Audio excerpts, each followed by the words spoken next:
सरकार की कुल हयात 28 बरस की जारी हयात, ये इतनी ज्यादा हयात नहीं, लेकिन इतनी सी हयात में सरकार हैबतुल्लाह है। सरकार का जमाना था और क्योंकि लोग जो दूर रहते थे वो सरकार को खत लिखा करते थे, तो एक इलाके के लोगों ने सरकार को खत लिखना शुरू किए।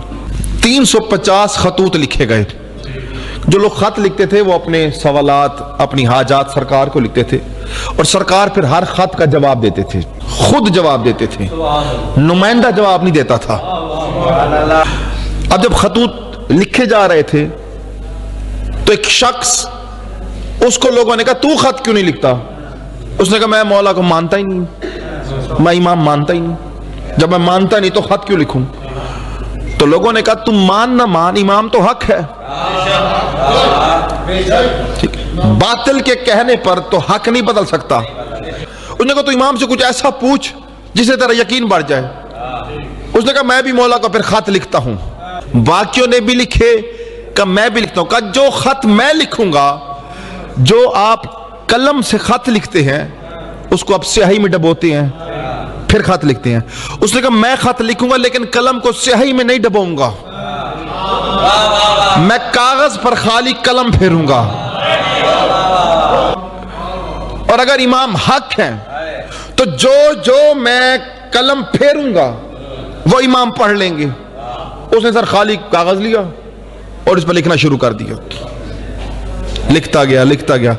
अब नजर कुछ नहीं आ रहा लेकिन कलम फेर रहा था। अब जब उसने खत लिखा, खत गया मेरे मौला के पास, मौला के पास खत गया तो जब मौला ने तमाम खतूत के जवाबात दिए और सारे खतूत वापस उस इलाके में आए, तो जिस शख्स ने वो जो खत लिखा था बगैर स्याही के, उसके खत का जवाब सबसे ऊपर था। तो लोग बड़े हैरान हुए। वो खत लिया, वो खत उस बंदे को दिया। उस बंदे ने जो खत खोला हैरान रह गया।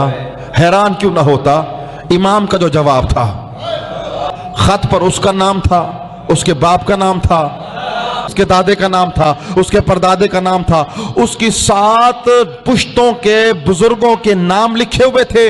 अब नामों के लिखने के बाद सरकार ने उसके हर सवाल का जवाब दिया। अब जब हर सवाल का जवाब सरकार ने दे दिया, आखिर में सरकार ने एक जुमला लिखा उस खत के अंदर। सरकार ने कहा याद रखना, अज़ल से तलवार के मालिक भी हम हैं और लोह कलम के मालिक भी हम हैं।